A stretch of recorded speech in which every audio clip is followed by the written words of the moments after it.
Bare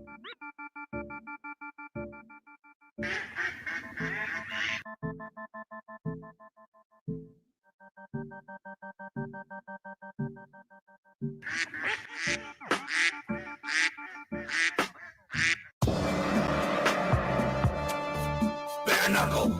Come on. Fight. In the long eagle. That's your neck.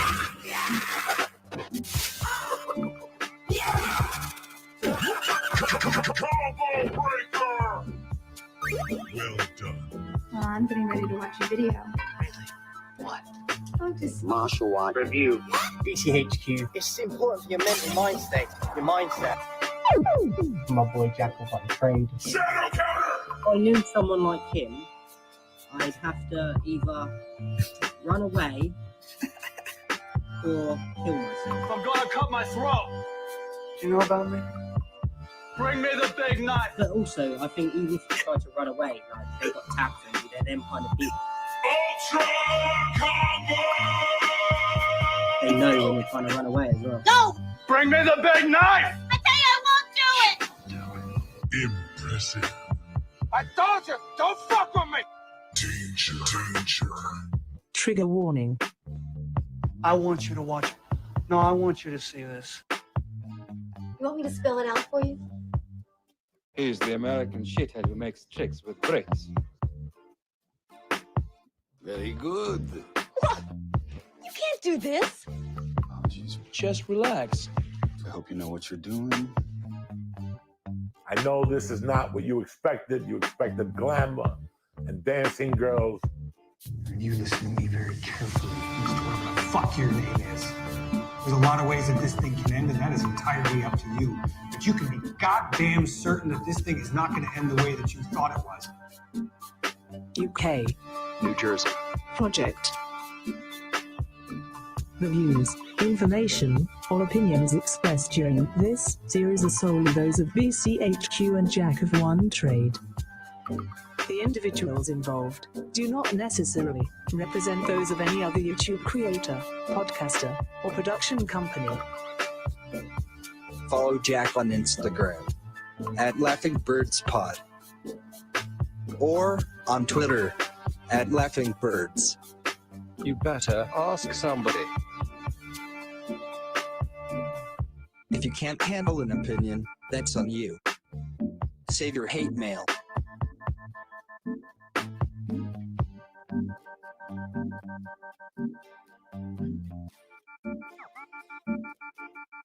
Welcome. That was almost flawless. Almost flawless. So I'm running late as usual, but we can't prevent these things from happening. Sometimes they're going to happen. This show has usually been taking place 9 a.m. Eastern Standard Time, 2 p.m. British Summertime, I believe it's called. We pushed the show back. BCHQ had some shit to do today, so he pushed it back to 7 p.m. BST, which is 2 p.m. Eastern Standard Time. We're going on 3 p.m. right now. I'm running late because the dog decided that she was going to shit everywhere. Without getting into graphic detail, because there's no need to really go into it, this occurred at some point last night, and she used her bed to cover it, which we then later discovered Jen doesn't have the stomach to clean it up, so I had to clean it, which is why I'm late. Either way, we're here now. The show has started. We're waiting for BCHQ to arrive, and the show today is going to be about Hitman from 2007, Agent 47. Now, this is a good movie. I know it's a little bit different from the direction that we normally were going in, which was martial arts. This has some of that, but it's not what the whole thing is basically about. Give me a second. I just realized that I don't have my phone on. So if he's trying to reach me, I'm not going to get it. So let me change that real fast. Okay. But anyway, we were doing martial arts movies in the beginning. We're not opposed to doing them, but we thought it would be a good idea to switch it up and add other different types of movies into the mix so that you all don't get bored and we don't get bored doing it also. So the first one we did was Ong Bak. That was a bit of a debacle in and of itself. We went back, did it again. We watched a second film. We followed up with Chinese Hercules off of a suggestion in the comment section. Then after that, we went over to Bloodsport. Yeah, really. We went over to Bloodsport and Taoist Master, not in that order. At least you didn't review Interview with the Hitman by accident. Well, that's true. I mean, I wouldn't put it past either of us, but I know this movie a little bit. Now, I didn't get to watch it the way that I wanted to, but I'll wait for BC to get here. I mean, or I'm just going to start in a minute. I'll give him another minute or two, and while we wait for him to show up, because we are on a 6-hour time difference, it's entirely possible that he may have thought that this show was taking place an hour or 2 hours when it actually wasn't. But we went over the details a few times, so he should be all right. He's probably just running late like I was. But anyway, 2007 Hitman, that's where we are now. We're going to go do the Sunset Limited after this. Here we go. Easier. All right. So now I got to give you the link. We got to find a better way to get the link to you instead of posting it in the chat. And then I can also get to why this is happening on this channel and not on the actual channel where it should be taking place. And I should have led with the plugs, I realized. So let me get them all out of the way while we're still in the beginning stages of trying to make this thing a show. Officially, Laughing at Birds podcast, 5 a.m. Eastern Standard Time. Check your local listings. Available on all the major platforms. Not necessarily. Well, no, it works, but it doesn't work because anybody can just click on that link, jump into the show, and then have a robot fuck us to death. That can very easily happen. I mean, it's happened before without them getting into the stream. I can't imagine what they could do if they actually got in. But Laughing at Birds every Saturday, 5 a.m. at Laughing Birds Pod on Instagram, which is where the artwork is at, clips of the show. Hoodies, $30. T-shirts are $10. Long sleeves are $20. Independent made, handcrafted by an artist. At Laughing Birds on Twitter. You can place an order at either of those places.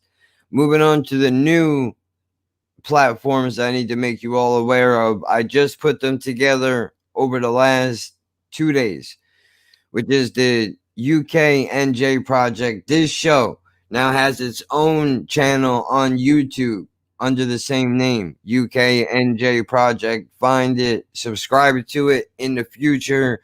That's where these live streams will be taking place. I'll get to that in a second. We're also on Twitter and Instagram. UKNJ Project on both of those platforms. Follow it there. Stay up to date with what's going on with the show. Clips from the show and all that shit will follow, I'm sure. I'm working on also putting a small introductory video together for this fucking thing, but I can only do so many things at once.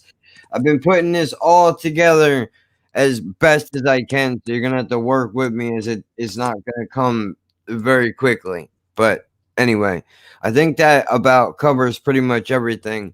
The reason why we're not streaming over there right now is because YouTube was blocking the channel from allowing to stream. I'm sure that's probably because you need a certain amount of hours uploaded onto the channel before they will let you stream anything. I'm pretty sure that's the way that it worked when I started streaming on this channel, but not 100% certain on that. So I will update you if we need to. We can always just do the live stream off of this channel, but the whole point of making the other one was so that we can have two separate things happening, so I can live stream and hold on.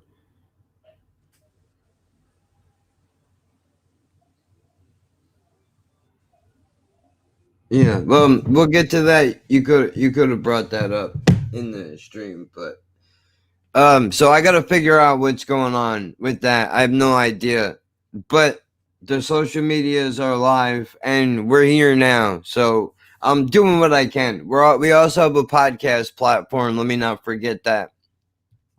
UKNJ Project is available on Anchor.fm. It's available on Spotify, and it's also available on Pocket Cast. Other platforms will be announced, I'm sure, as they add them, but you got to give Anchor time to work through distribution and all that nonsense. But now that we got that all out of the way, BCHQ on YouTube, you can find his motivational and speaking channel, his reaction channel. I got the podcast, as I mentioned to you earlier, BC Artist on Instagram. You can follow him there, keep up to date with what he's doing and what's going on. So now that we've gotten pretty much 12 minutes of plugs and nonsense out of the way, what's going on, dude? I'm just glad we're here now, because I was like, because sometimes like when things happen, I'm like, is it gonna happen tonight now? Like, I know it would, but do you know what I mean? Just in my head, I can't help it. I'm just like, yeah, no, I know. I think the same thing. To, like, try and put a video up, because like people think it's quick to put a video up, but it's not. Like, even like videos I'd done yesterday where I was saying that we changed the times and that takes a good like 10-15 minutes to just get it up. Do you know what I mean? And upload it. And even though it's a short video, so. Like, and that's a 2-minute video. That's not a 3-hour stream. Yeah. So, you know, it is really difficult. And you would think, because we both have channels, that it would be easier, but it really isn't. If anything, put a video up when you said that you was running a bit late. I was going to put a video up on the channel to say, just to let people know. But then I thought, by the time I've probably uploaded it and that, like, we probably would have been starting near enough. So. Yeah, unfortunately, I mean, I gotta work out a bit of a schedule, because we have the Twitter and Instagram for this show, and also I have my regular ones as well. What I gotta start getting in the habit of doing is throwing a tweet out and an Instagram post out, being like, all right, we're ready, we're going. I just have to copy and paste and leave it on my clipboard on my phone, so I could just put up a photo. I gotta make a couple new thumbnails and all that shit.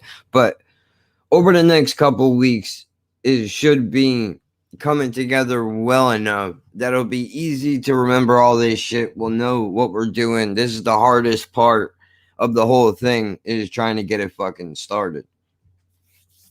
You know, I was really hoping that we were going to be able to stream off of that channel starting today, but I didn't realize I should have made room for error. I stupidly thought that everything was going to actually work out correctly. So is that, like, if it's what you think it is it because of, like, uploads? Because you've not got any, or there's not enough uploads on there at the moment? Like, what? Yeah, I think that's what the issue is, because it says that you need to have, I think, 15 hours at least of videos uploaded before they'll allow you to live stream. But then you also have the issue of YouTube has changed it. Before, any channel would be able to live stream. Now you have to have 1,000 subscribers to live stream directly off of your channel, which is why I'm going through StreamYard right now. Otherwise, I wouldn't even have to do that. but now it's getting StreamYard to connect to YouTube on the other channel, not to confuse it with this one. So I probably have to talk to those people and get them to figure it out as well. Not to mention, you're supposed to be able to download any past streams that you do on StreamYard, which would have made it a lot easier to transplant all the videos that we've done onto the new channel. But I couldn't do that. It wouldn't allow me to. To get a hold of the tech support team at StreamYard, I would have had to literally set up a conference call with them, and I didn't have time to do that. So I found a good MP3 converter for YouTube, and I just downloaded each episode that we did, threw it in the fucking video editor, and uploaded them. They're a mess now. I have to go back and edit them properly because all the intros sound terrible and everything is all fucked up. But by the time I'm done with it, we'll probably be a few weeks into it before it even starts to resemble anything. So I'm going to have to backtrack and fix it as I go. I'm just trying to sloppily lay the foundation right now.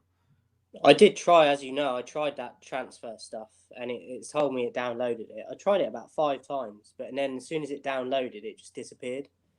Yeah, I know it took me a minute to figure out where it went, but I got a download folder up where my videos are when I'm done recording them.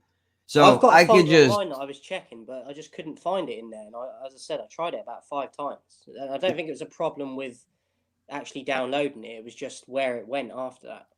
Yeah, if I was better with technology, I would be able to walk you through how to do it, because it's not difficult once you figure it out, but the problem is figuring it out, and I'm not swift with it at all. I had to get my friend to he stopped over. He just happened to stop over, and he was able to fix this for me because I couldn't even get my password in to pull the fucking thing on. That's what happened the last time we went live.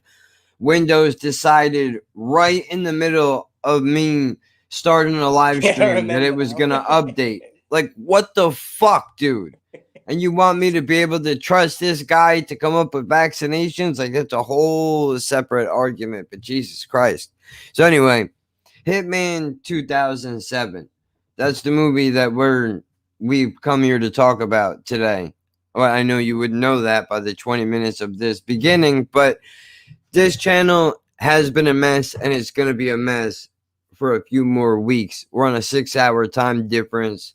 We're doing what we can to try to put this shit together as well as possible. So work with us. The end result is going to be worth it, I suppose. I would hope to the rest of you, but I know we're going to put the work into it that'll make it fucking worth it. So Hitman 2007, where do we start? Well, I was going to let you start because you've seen this film before and you recommended it to me. All I will say is that this is the one that I've had the least amount of notes on, which is good in a way. But I was just going to say, I hope you've got a lot to say about it, because I might get through my notes pretty quick because it's the least amount of notes that I've had. Well, for me, I've got like a couple pages, but like for the others, I had like probably double what I've got here. I mean, this one's a little bit different because it's kind of so straight to the point. There's not really a whole lot to write about. It's more so, I think when you come away from this movie, it's about how you experienced it more so than what it is that you watched. Not that the story isn't good or that the action isn't great, because it is, and it is, but that's what I like about this movie. So I guess that's where I'll start. Is everybody probably knows this film because of the video games that came out. Now I'm new to this whole Hitman situation. I just got a fucking PS4 in my life, so I'm learning all this new shit. I just found Hitman 2. I got the demo loaded up right now. I remember this movie when it came out back in 2007 because her mom's husband rented it out of the red box. And when he put it in, this was the first time I've heard rumblings about the game. I'd never played it. All that shit cost money I didn't have. I was busy running the streets, You know what I mean? I wasn't fucking around with video games. But anyway, they put the movie in and I watched it and the whole thing pretty much just blew my mind. It's like a more intense James Bond kind of a feel that this You know, I was movie going to has. say that I'm not a massive James Bond fan, but I've seen a few of the films, and I had that come into my head a few times when I was watching it, that it was like I don't know, like what would you call it, like a more kind of street sort of version of like a James Bond. Definitely. I mean, for me anyway, when I put on a James Bond film, this is what I want to see. I want to see action like this. I want, like all the action movies say, edge of your seat, thriller and all that. But this one, I really felt like it took you there. It forced you to, and you identify with what I really like about, I know I'm all over the place, but this is another reason it's not related, but this is a show I would recommend to you. And I've talked about it before. Mr. In Between. This movie and that show have this thing in common, which is like it's easy to sign on board with a Hitman movie, right? Because everybody is kind of I don't know what the right word is, but it's almost like you look at a person who is capable of some shit like that in awe in a way.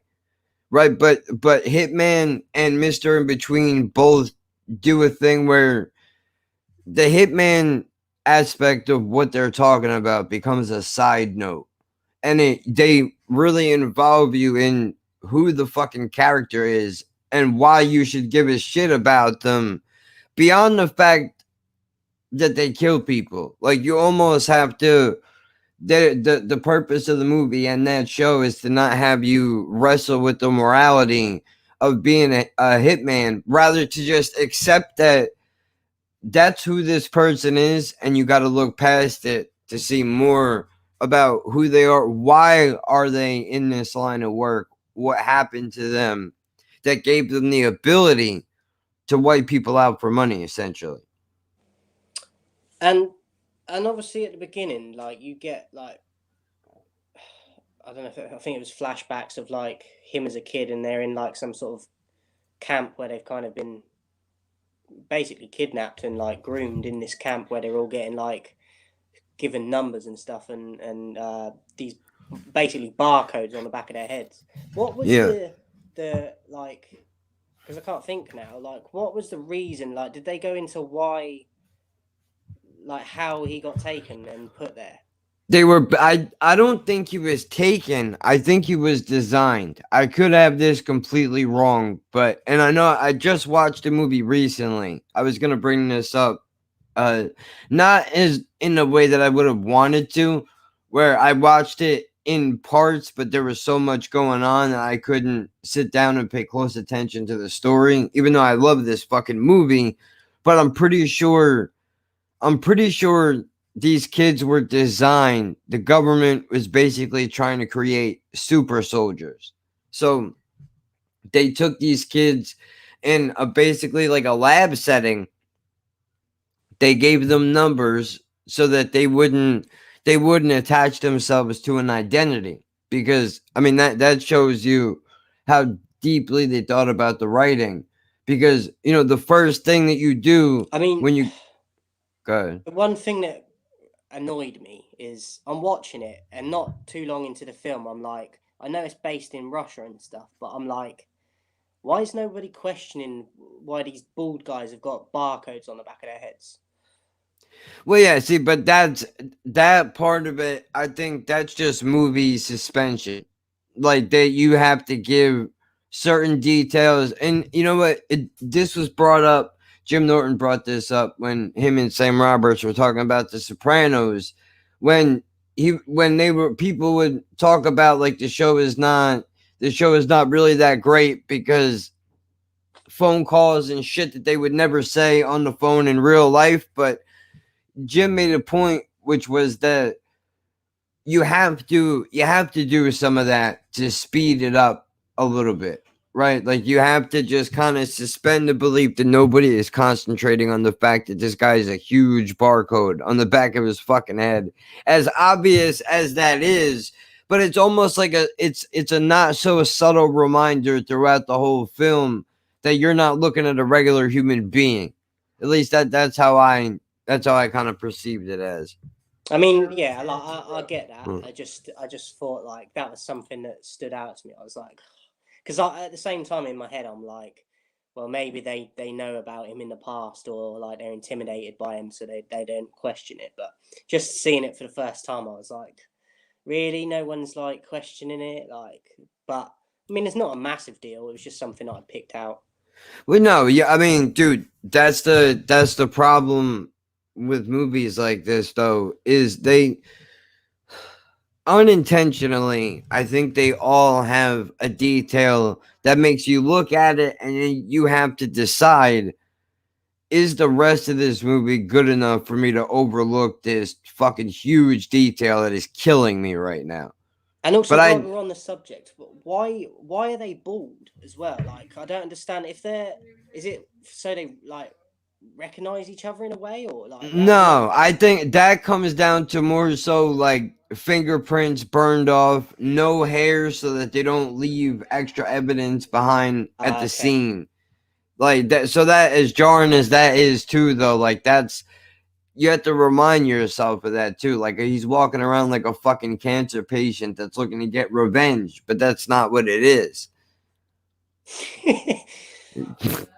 There's a scene quite early on as well, where I think it's in like, I don't know if it's, I want to say like Africa or something. It might be still in Russia, but there's like there's a couple. Well, there's about 3 black guys, and they've got a prisoner that they've caught stealing something, and they chop his arm off. And I just wanted to mention that because I just thought that was a brutal scene. Like he's all like tied up, and then they just chop it off, and then the camera shot after that, they're still like basically ready to torture him, but he's just like, his arm's just been cut off, and you can just see where it's been cut off, and it's just hanging. And put out brutal. I mean, dude, this is one I'm definitely gonna, I would say I'm gonna watch this again and kind of bring it up next week a little bit, but not to have it bleed into the next show too much. But just I think because this one might be a bit, well, certainly on my part tonight, just because I've got a least amount of notes on it. So, I mean, only because there's certain scenes that stick out of my mind that I don't know well enough to bring them up. But the greenhouse. I think there was a greenhouse scene in this movie that was a pretty big deal to the plot. If I remember, I think it was something to do with the guy's father. Something like that. I do have to watch it again because, god damn it, it's been a long time since I actually was able to, the story part of it anyway. But the basics I have, which is this dude is cold-blooded killer by design. So when he kills people, it's just a contract, right? And now he's been sent out to take out a target. So he thinks. That's what this movie is basically about, how the company that made this guy is just looking to tie up their loose ends now. They want to cover up the project and they want to wipe out all these people that are left over. So they send him to take out a bogus target. And this is the interesting part of this movie too, which is why I brought up the character development in the beginning. When he goes to take out the target, he realizes by looking at her face, she's never seen him before. She has no idea why the hit is coming. Now, I know you could easily be like, so what? She's never seen him. That doesn't mean anything. But you have to understand, if you're in the business of wet work, even if you're the one that's going to get wet, you know there's a reason why it's coming. So when the moment finally arrives, you're like, oh shit, but you expect it. Where this woman clearly had no reason to suspect anything like that would happen to her. And he notices this and he pulls off right away, also because he happens to get shot at the very moment that he realizes that she has no idea what the fuck is going on. Somebody takes a shot at him, ironically somebody that looks awfully a lot like him, sent out by the company to wipe this dude out. Now he's got to figure out, why are they trying to take me down? Which is essentially the rest of the film. But it does highlight a lot of shit that is missing on other action films like a James Bond that I love, dude. And this is another part. I know we're talking about the movie and not the game, but part of the appeal to the game that I like so much is that you have to pay attention.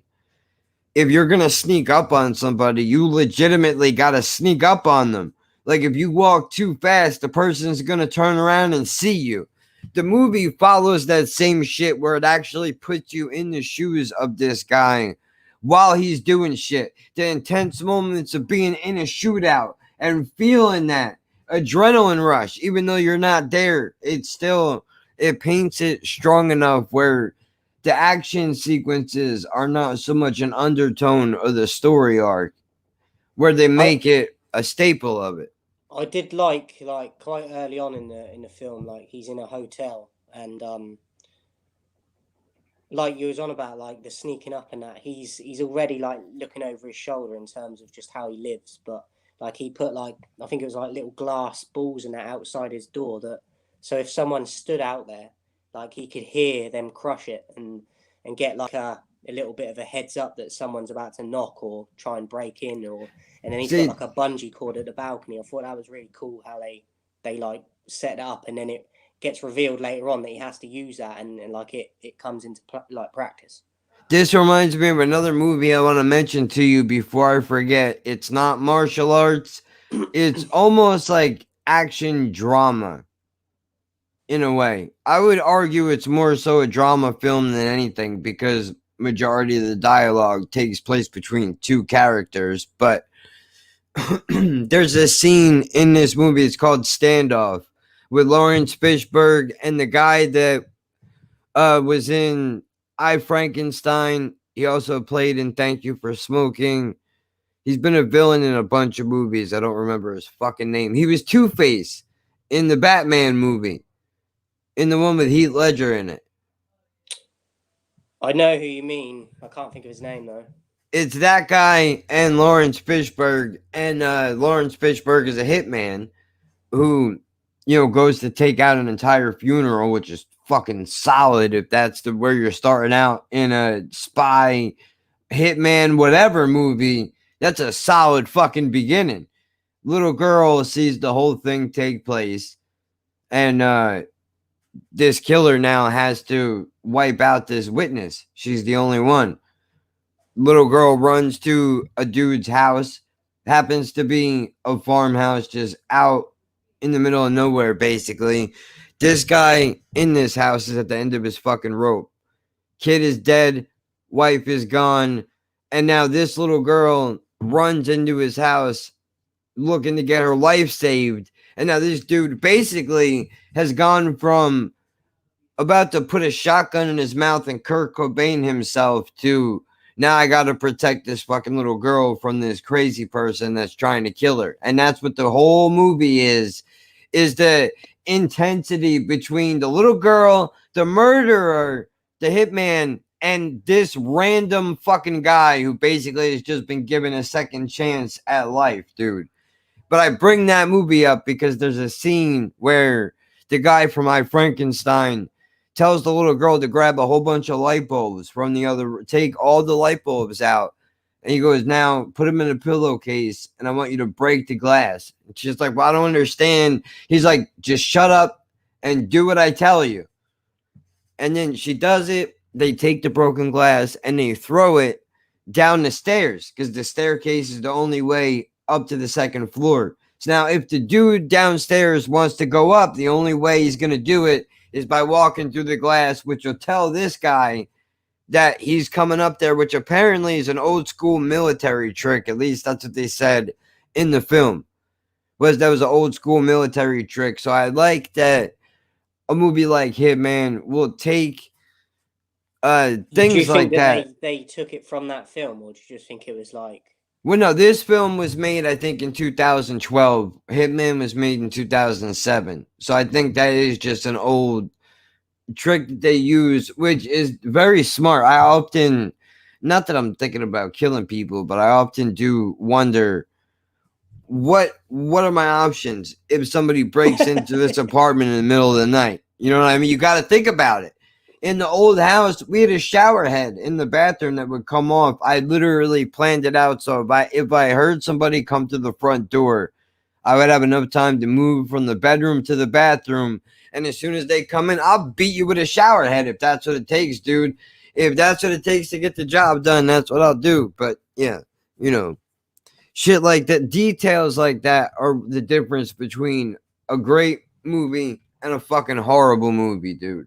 And There's a this part one, in that where they track him down at the hotel, and he kind of gets away, but he goes down to like the floor below him into someone else's like hotel room, and there's like two kids playing a video game, and I could be wrong, but because I never played it, but it looks like it could be the Hitman game, and I it could probably was. Oh man, you know what sucks, dude, is that we can't pull up the clips of the movie while we're talking about it, but everybody does that shit anyway. So yeah. you know, But I could see like why would they would do that. I thought that was clever if it is that game. I just don't know if it is because I've never played it, but I would assume it is because it's. I like, would, he yeah, looks I at would say it's the a safe screen and bet. it's kind of like just a little. It's a bit like cheesy, really, but it's like I feel like they put it in there on purpose because it's obviously it's the video game, but it's in the film. So It's like how have you ever seen Doom? What? There's a film of it. Or the Yeah, game? I didn't yeah, know no, this. there's a film. I haven't seen the film. No, I've played a bit of the game. It's got has The Rock in it. I mean, don't get me wrong. The film is okay, it's never gonna be as good as the game, but that's because the game has built up since the fucking 90s, dude. I remember that game being on the first computers I've ever seen. People were playing Doom. So, you know, it's never gonna match up, but in Doom, it's a little bit of fan service towards the end of the film where they take The Rock in first person and he goes through a few action sequences in the film where he's shooting people and killing people, and it's from the first person viewpoint, same as how the game would be. It's kind of like what they did with this, where it's like, you know, we made the film, we're gonna give a little nod to the game because I mean, how could you not? I think in a way, fans of the game and the movie would probably be pissed if they didn't. But I mean, this also, but not a very easy thing to do, to take a video game that people love over the years and has been solid release after release and then make a fucking movie about it that even slightly holds up. Not easy to do. And James Bond, not to keep bringing it back to that, but GoldenEye for Nintendo 64 and the GoldenEye movie, two completely different experiences. I used to love that game. Oh, dude, I have it in this house right now. Love it. There's nothing like going back, dude, to that old school shit, man. That's probably one of the first ever video games I ever played, probably. Like, it's one of the first memories I've got, anyway, of a video game. Yeah, me and myself, too. My friends and I all playing that game, putting the cheat codes in to get the big fucking heads. That was, dude, always shooting each other. You know, 3 fucking screens or 2 screens, passing controllers around. That was the shit, dude. But it's another reason why I kind of like this movie selfishly, I guess, is because you can watch it and it brings you into that moment in your life at the same time. So I guess it does kind of get a bit of a little bit more of a pass from me than maybe the average movie critic would give it. Yeah. But there's a scene in this as well where he it sort of goes back into it later on in the film, but where he shoots the president and like with a sniper rifle, and I wasn't expecting. Oh, I forgot about that. That was the original hit where the setup took place, right? Because it was a dummy. It was a dummy target. Yeah, but I forgot about that. I'm thinking, right, okay, he's gonna sniper him. So, but I wasn't expecting, like, his head literally explodes. I was like, whoa. Dude, I love that they make it that graphic because it really like we're not gonna show you a fun little bang bang Schwarzenegger movie where people are getting fucking shot and they just fall on the ground and that's it. This brings you into the horrific detail. I think it kind of tricked me because like on the sniper now it looks like he's got like silencer on it and like you think it's just gonna be a quick hit, like But that it shit's is, but it's fucking just the loud. way it explodes because you're not expecting it to like have that kind of like impact. No, but that's it.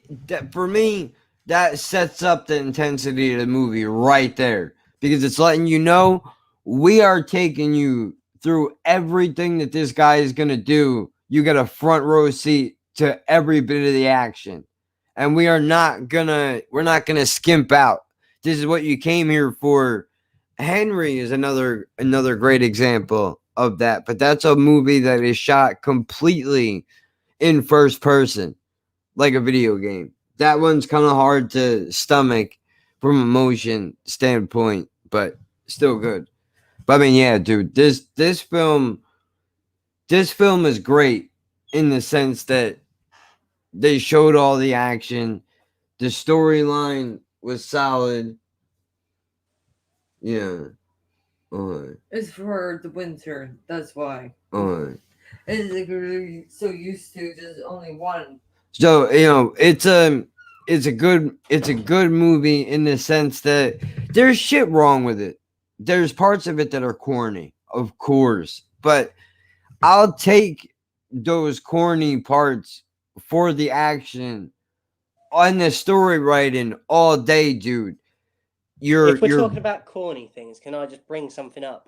Yeah. I can't stand how he walks. He walks like he's got something shoved up his ass. Dude, that's the serial killer slow walk. I'm gonna walk 2 miles an hour and still get to you no matter how fast you run walk. But it's That's weird. the I got a purpose walk. He looks so stiff and like I was just, are you kidding me? Like, I don't know if they do that to try to be like, this is how controlled I am over my body, that everything that I do makes me look like a robot. I'm not sure. I mean, I'm not saying go fully the other way with it and be over the top with like he's like fucking show. You don't want slow motion. You don't want slow motion neon lights moving around him every time he takes a step. And I don't want him like bopping around. You know what I mean? But yeah. Like it went too far the other way, and it didn't have that effect on me. I never thought like he's in control. I was just like, why is he walking like that? And I don't know if you thought this, but it kind of seemed like they used two different actors for the main guy at times, right? Like it seemed like he had two different faces. I don't know what that was about. Yeah, and I think maybe his voice at times as well. Yeah. But I mean, again, dude, all right, so it's not perfect. And, we're talking about 2007. They were probably shitting bricks trying to put this fucking movie together. I mean, the amount of heat and people either probably love or hate this movie. There's no in between because there are diehards fans of the game. They're like, this fucking movie sucks.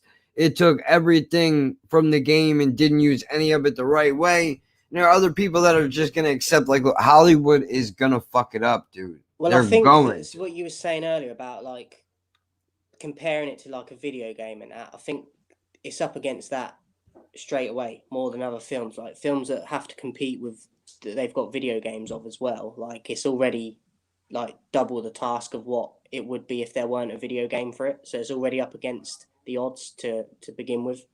Not to mention... Yeah, not to mention that other films only have their last film to be held up to. I mean, I know it's the same thing basically, but James Bond only had other James Bond films to follow up against. And they got to switch out actors and do the same story over and over again. Well, not that there's anything wrong with that. If I'm all for rewriting a story if you're going to do it well. Don't remaster the same old shit and try to sell me something new. It's annoying. But,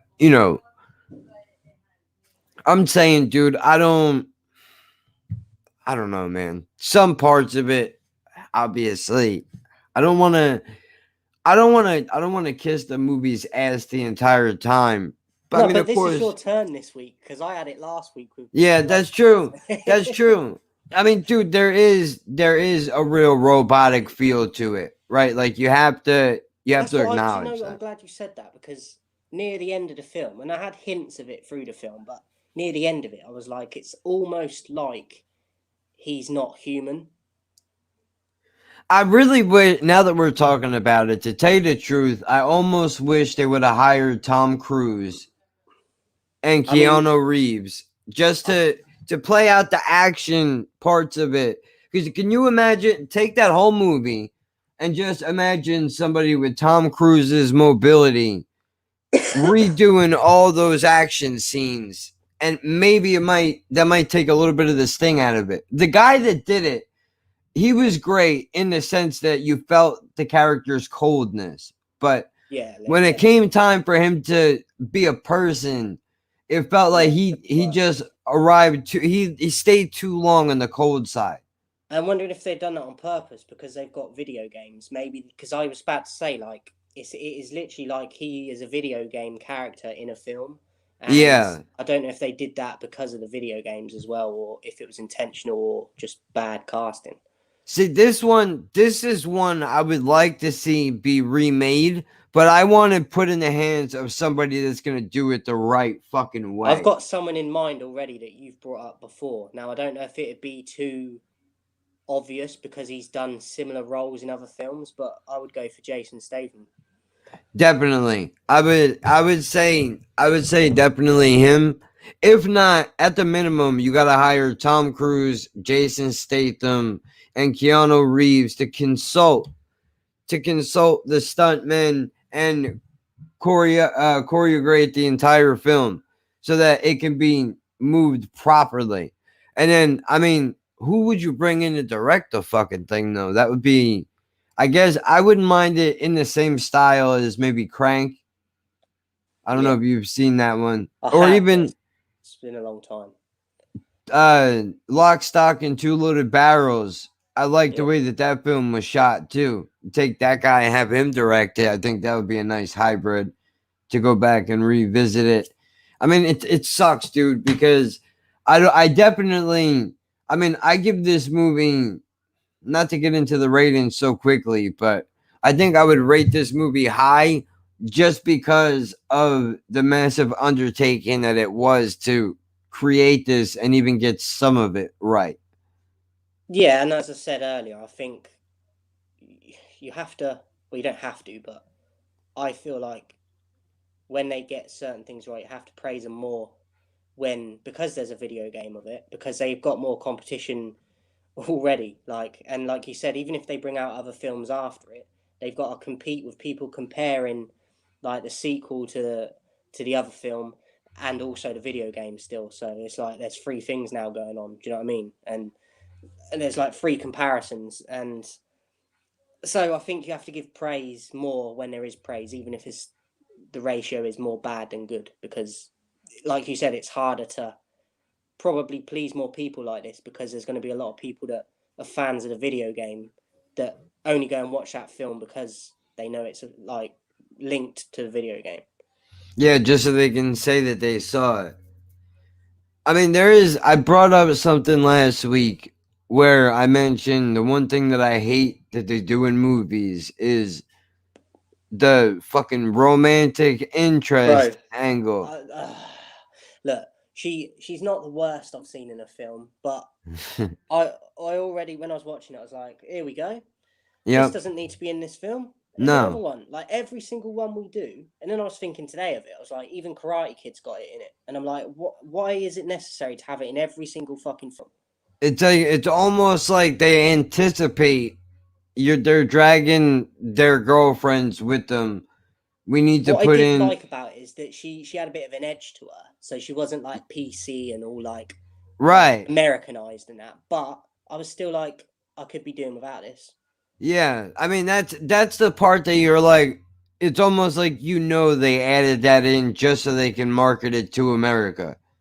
Yeah. Where we don't need that. I can't speak for the entire country, but I would venture to say that there are a decent amount of us that can handle watching a fucking film.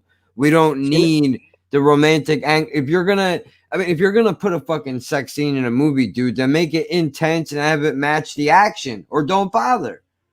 Do you know my notes for this? I put sick of the females in all of these films. Right, like really, because like, dude, people would be like, "Oh, that's sexist," and like, no, dude, like, really, if you dissect that statement, it's really more so about like give a woman a role that's worth fucking having, instead of having them being a glorified fucking mannequin throughout the film. Like, I would have preferred it if she was in it and she was like an agent or one of them, instead of being the role that she's given.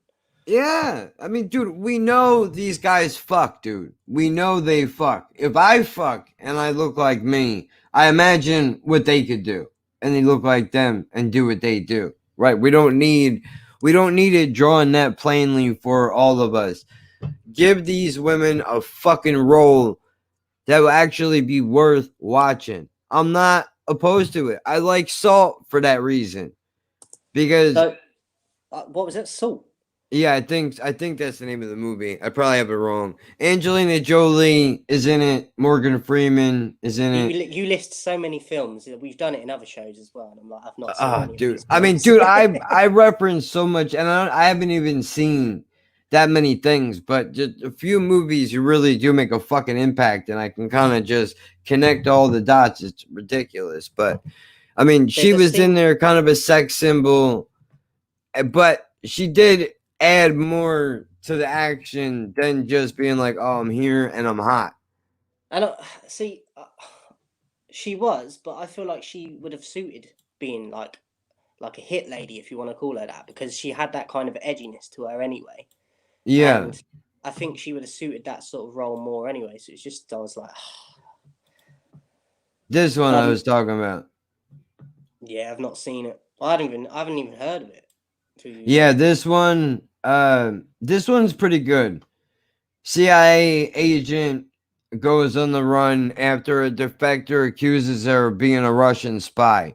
I mean, the storyline is played to death, but it's a good action. It's a good action movie. I mean, women don't really get to play that role often. They should. I mean, again, if you can fucking do it and do it well, why not do it? But they don't give the opportunity. We got to see the same 5 motherfuckers do the same shit all the time. Yeah, and I feel like that, like, even if they give it to a woman and she kind of flopped on it, like, they're more hesitant to not then give it to another person in the future that's a woman. And I'm like, but you don't do that. Yeah. Meanwhile, Steven Seagal can make shit after shit and nobody says nothing. Nobody cares. Yeah, that's like kind of, I mean, that we could talk about that on a whole nother thing, because that goes into fucking like careers in real life as well. So, but it doesn't, it's just bullshit. Yeah, definitely. No fucking question, dude. But yeah, that's annoying. I could have did without that. I didn't like it.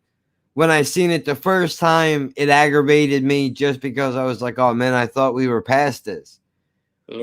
When you showed me that fucking bullet enter that guy's head, I thought we had an agreement that we weren't gonna do shit the same way that we've all been doing it for years, but apparently not. And if you don't do it that way, you don't get the recognition you just. I mean, look at John Wick, dude.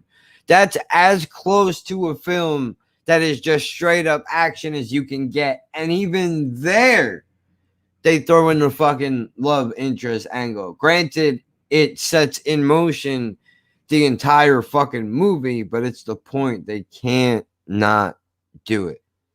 I know. They have to beat us over the head with it. I would have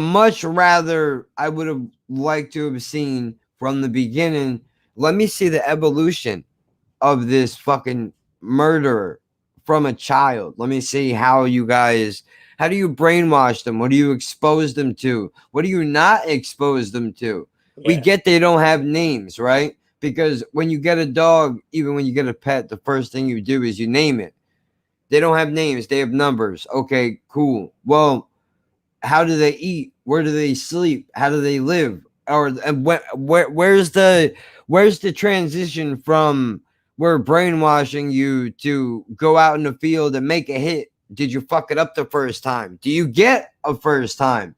Or do you get sent out on a hit and you fuck it up and they just shoot you and throw you in the pile and then make another one of you? All these things they could have brought up and they did none of that, which is a problem. Again, a reboot would be nice if it would be done fucking properly.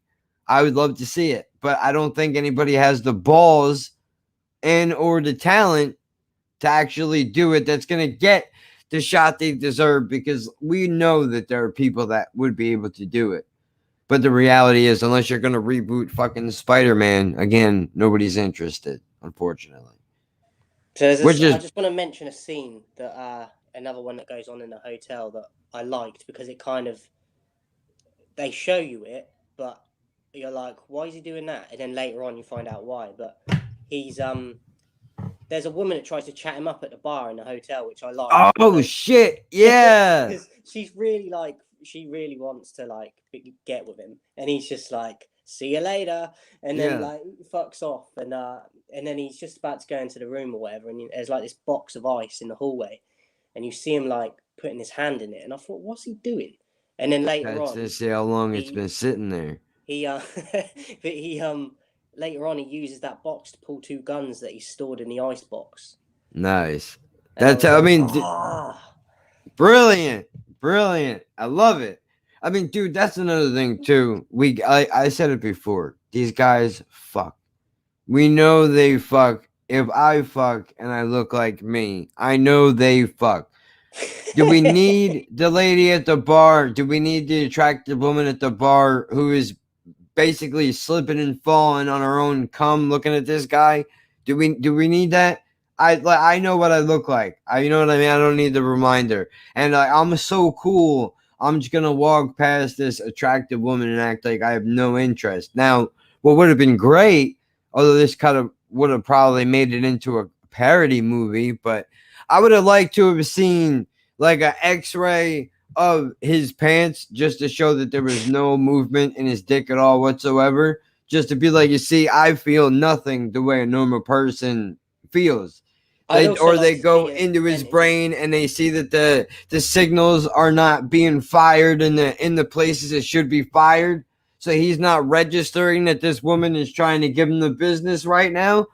None of that. Percentage of how many women would actually like him and be that attracted to him when they see him fucking walking. Seriously. Or, when they find out what they do. Yeah. When you find out what this guy does. So you'll be at home with us and the kids and have a nice normal life. Yeah. Like, don't go near I got a little bit of brain on the windshield. Don't worry about that. We'll just wipe that down. We'll hose that down later. Oh, what's that I can hear? Oh, that's just a woman I've got in the boot of the car. Yeah. Is that your pager again? Look, man, fucking contracts don't take a day off, right? Like, I gotta do that. This is the fifth time. How many anniversaries are you gonna miss? That what? To go blow some guy's brains out for a few $1 million? You fucking piece of shit. Yeah, raise the kids all by myself. I see it. I see how it is. Go kill people. That's all you know how to do. You have no emotions. What's you imagine? Just out of interest, because I noted down, like, there was a particular scene in this film that is by far my favorite. So I just wondered if you had a favorite scene. I mean, I don't want to say the bullet in the head is my favorite scene, but I like how that immediately sets the tone. Or better yet, even the moment when he goes to look at his target and he realizes that he's not taking her out. Yeah. When they go to fire at him, I like that because it shows the instinct of the character. Not enough movies don't take enough time to do that sometimes, I feel like. Yeah. I personally, I really like the scene on the train where he's getting followed by the other like hitmen, and they all like basically come together in the train with guns and that, and they're all like aiming them at each other basically, and then he says to all of them like something like, "Don't you want to die with honor?"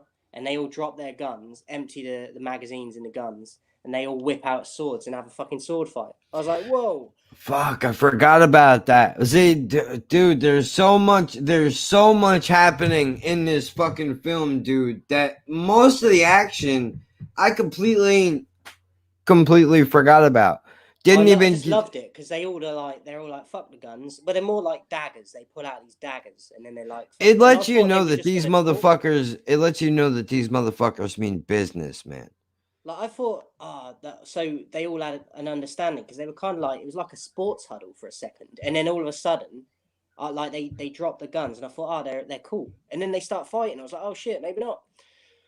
It's that calm before the storm, dude. That brief moment, you know, it's funny. I've seen it in real life too. Even if you look at the 50 Cent in the Game beef, when they held the press conference and basically said they were cool, you could tell those dudes were not cool at fucking I watched that all. back a few years ago, and when they shook hands and that you can see that they're just like, oh, like, yeah, just horrible. Not even, like fully like embracing the handshake and.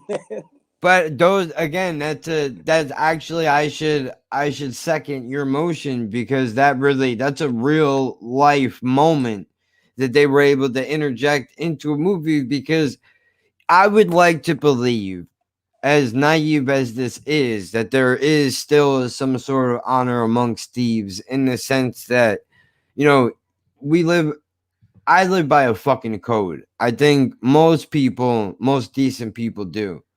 The rules and regulations, the shit, things you don't do, or there's a certain way you go about doing things. So, you know, even if it comes down to a fucking blade fight in a train, you know, these are the rules that we live by, right? We can always stand around and shoot each other, or we can go out like the warriors that we say that we are. Yeah. Which is basically what that was, but that's a hard fucking moment, dude. I mean, again, I get so time like I've seen something in a film that like I've never seen anything similar to that in any other film. So I just like when them sort of things happen in films because I might just be ignorant and this happened in other films, but I've never seen something how they did it in that. So if it like Kill Bill has a scene that it's in a building, it's not on a train, but it does have the samurai sword warrior angle to it, which is why I appreciate those movies so much. But I mean, it is done in other films, but it's not done often or well when it is done. Very few movies, though, the ones that are universally cherished, usually don't get the recognition they deserve. Like, you won't see these type of movies get a fucking Oscar or a Grammy or an Emmy, whatever. You know, you won't hear this conversation with things like this, regardless of what the movie is, unless you're a Quentin Tarantino, you know, and you put in years or whatever. But I mean, I know you wanted to get into the next movie to be a martial arts film, but I want to just, while we're in the vein of doing something different, though, I do want to do the Sunset Limited because that is a movie that is basically the wheelhouse of this channel in a way. Not that I'm getting off of what we're talking about, but I did want to mention that while we're still in the throes of conversation. I mean, I already feel like I'm going to enjoy that film more anyway, because I just think I just think it'll hold my attention a bit more because I've never been crazy on action stuff anyway. I like it, but it's just I'm predictable in a way. Like I'm blowing my own trumpet, but like I've always been a bit more of a thinker. Like with action sometimes, like even though there's like you were saying in this, like it's clever in certain things, like as long as you've got like common sense in that, like you can follow the plot even though it's clever. Yeah, but that's because, again, unfortunately, every genre goes through this, though, dude. The action movies do it, horror movies do it. White girl running through the woods, I trip and fall. Oh no, here's the killer. Black guy is gonna die first. Romantic comedy does it too. I'm married to one guy, and really, I should be with the best friend, and blah blah blah. Like they all. The problem is, Just to while you reminded me, you saying about the black guy dying first. There's that in that sword fight. It just randomly popped in my head. I was like, because he's like the last one that dies out of that little dagger fight that they have. It was against the black guy, and I was like, he didn't die first. yeah, it's almost like, I mean, I don't know if that was a conscious decision in the writers' room, but I would hope so. Just to be like, you know what, dude, we're gonna fucking do this shit the right way. Yeah. But It's just I mean, because there's like this serious scene going on, and in my head, I'm like, he didn't go first. Get in. fucking great, dude. I mean, this is one of the good films. The problem with the genre action in general is you have to kind of dig to find the good movies, because there are a shitload that are just mindless explosions and action. I just feel like films, like genres, I feel like action films are like the steroids of the business. Yeah, of course. I mean, well, especially if you go off of all the mainstream titles, dude. You would think that there wasn't a decent one made, but they're out there. Yeah. You gotta find them. Unfortunately, with so many options, people don't really need to go digging through a genre to find something they like. They'll just click on something else. And I think, not to try and insult people, but I think a lot of people now don't want to think, do they? They just want to fucking be entertained and not necessarily follow a storyline. Yeah, which sucks for the rest of us that actually want to, because they get catered to. And because of that, they make... I can't even express how much more money they make because of that nowadays. Because people that, like I said, that don't want the storylines and that, make these people so much richer than they would have been anyway, because they're just throwing them out left, right, and center. Yeah. Well, I mean, dude, a big plot line of this movie, though, is definitely betrayal. Yep. That's a big thing. I mean, in an odd place to find it. From the Taoist Master we did, I felt like that was heavily in that as well. Yeah, definitely. I mean, that seems to be a strong tone in these movies too, which is always getting fucked. But that's also a very real worry too, is constantly having to be paranoid and people around you and all that shit. I was thinking, like, when you a little bit earlier, like, I'd hate to live like, because I've always been interested in like The Sopranos, like I've always loved like mafia stuff and like Goodfellas and The Godfather, and I'm thinking that'd be cool to live like a life like that. And then I'm like, no, I wouldn't know, because like if you've got kids and that, and then you want to get away, like you can't. Like there's no choice. You can't get away from it. Do you know what I mean? And it's that constantly looking over your shoulder for the rest of your life, and like you're either going to get killed or you're going to die from like a heart attack or something anyway, because of you're constantly on edge. And if they don't get you, they're going to get your family. Do you know what I mean? So it's just, if you're lucky, you die of a heart attack. Yeah. If you're lucky, or like I've always you get killed with a bullet to the head. Because like I don't know, you might feel differently to me, but I know that you like a lot of like mafia stuff and that. But like I think people fall in love with it a lot, like they do with like serial killer things. And then you're like, I couldn't actually do that myself though, even though I tell myself I could. Do you know what I mean? Because I don't think people realize that once you're in it, you like, it's very hard to then get out of it. Dude, if you have a change of heart. It's like anything else. People look at it on its face, it looks fucking great. Nobody fucks with me. Everybody respects me, even if they don't like me. And everywhere I go, people know who the fuck I am and what I represent. Do you know? I think that's like everything, isn't it? Because I'm just thinking as you're talking now, and you get that in like sports and everything. Whoever becomes like the champion, like it's even more work, even more stress than you thought you had. You thought you were stressing to win the championship or whatever. Now people are after you even more because they want to be the one to beat the guy, kind of thing. Heavy lies the crown. I mean, that's why they say that shit, dude, because it fucking does. Like, you think this shit is not, it's not, we all want the same thing, which is really fucked up. It's just sad that doing it that way is faster, arguably, in every direction.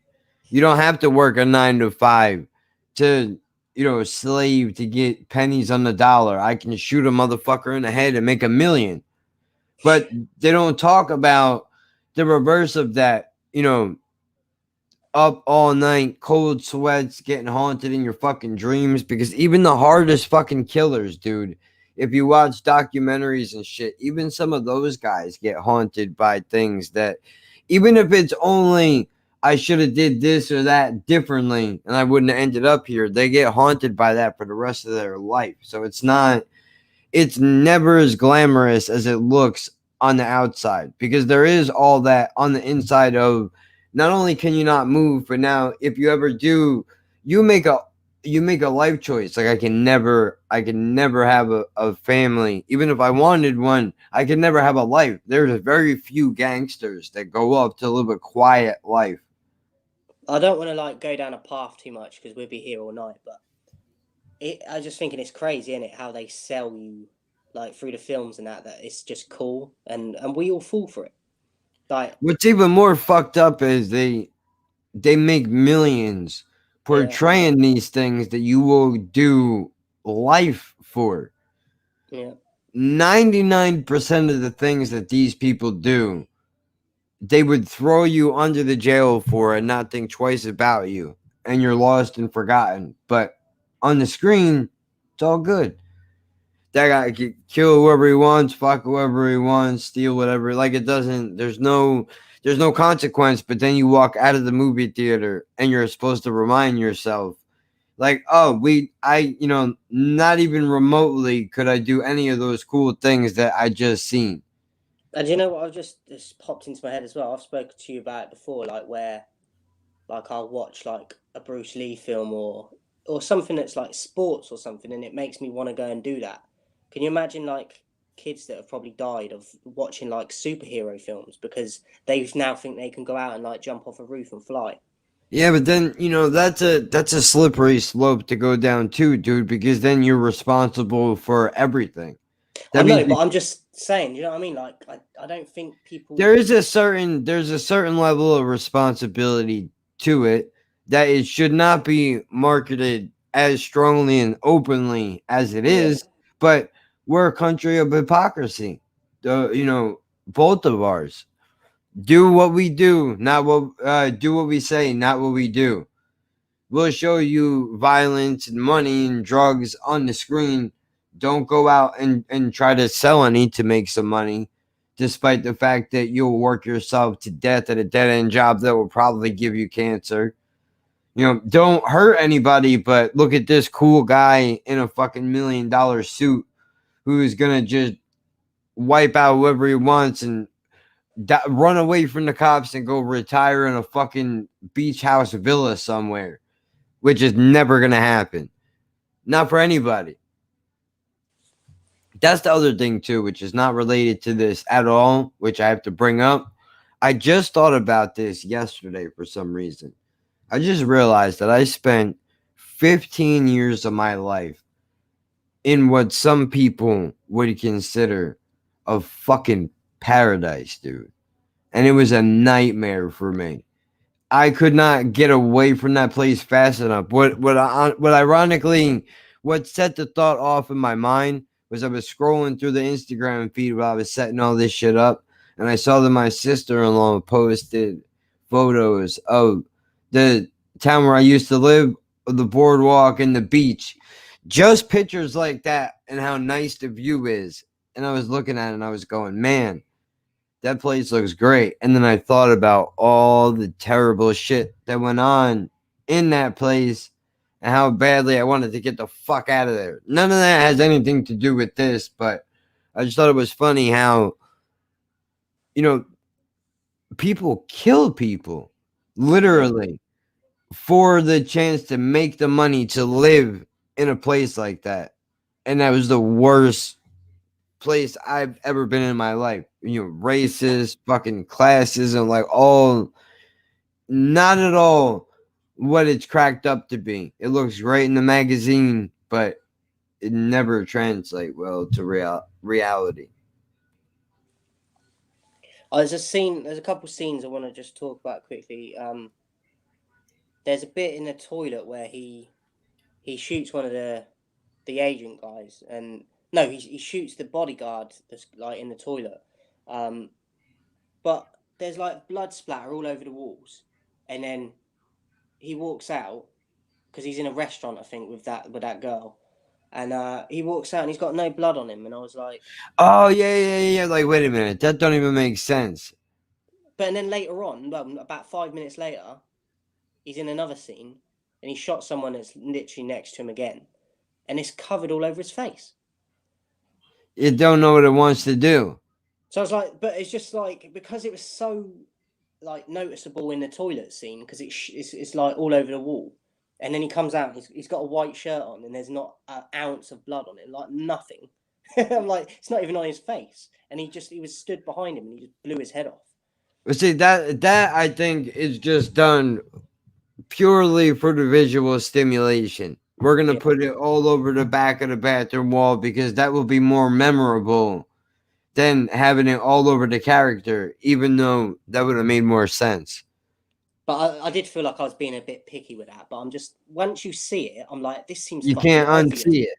Like, yeah. But then I'm like, I do get that some people might not like notice things like that straight away. But it's like you said, once you see it, it's kind of aggravating. You're like, fuck off.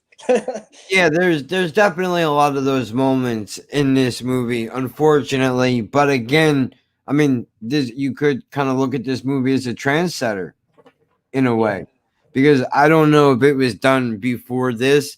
Maybe it had been, maybe I'm wrong, but at least as far as I could tell, this was the first movie like this besides the James Bond, but that don't really count. That shit sold itself. And another scene I wanted to just mention was near the end, where there's that helicopter that pulls up above this like room that they're in, and it shoots through the windows. And I just thought it was, because it's literally hovering outside this building, but in line with these windows that he's in the room. I think he's with the president at this point, or the guy that's meant to be the president. And it's like an army sort of helicopter, and it's just showering the shit out through the windows. And I'm just like I've never seen that in a film, so I was just like, that's sick. It reminded me of the Godfather movie. I think it was Godfather 2, where there was a similar scene with the chopper. But if you've never I've seen seen it, that film. I have seen it, but I just can't remember it. You know what I mean? I've probably seen it in other films, but I like that scene anyway. I just thought. Yeah, it doesn't get done very often. That one and the Negotiator was also another good one. Samuel L. Jackson was in that one. They had helicopters in there, not necessarily shooting through the windows, but just having the visual of seeing the spotlight basically a couple of feet away from him as he's hanging out of like a fucking 50th floor window in an office building. Like crazy shit, dude. So I've actually covered all my notes basically, apart from just like my summary and actually I wanted to just say as well, I really did like the ending of how he like gets away after he's arrested. I don't know if you remember it. Take me through it. I believe it was the interrogation room. So they're in he's got that bloke that's like the clone of the president basically, and the cops come and arrest him. Like they get a SWAT sort of team come up, and he's just sat in the chair after he's killed the bloke. So he sort of lets them arrest him, and then they're like escorting him to the station or whatever. And then this agent pulls up with a load of other like a convoy of other agents, but like their own sort of SWAT team, and they're talking to the police and that, and the copper bloke that's tracking him down, and they're like, they basically distract the copper, and the mate is in the back seat with handcuffs on, and then they turn around and he's escaped because like he's with them agents and that, and they've come to like free him basically. So it's very creative how like, because they already arrested him, they've got him in the car, and they kind of ambush the police car, and they're like, and they distract the copper in that while they let him escape.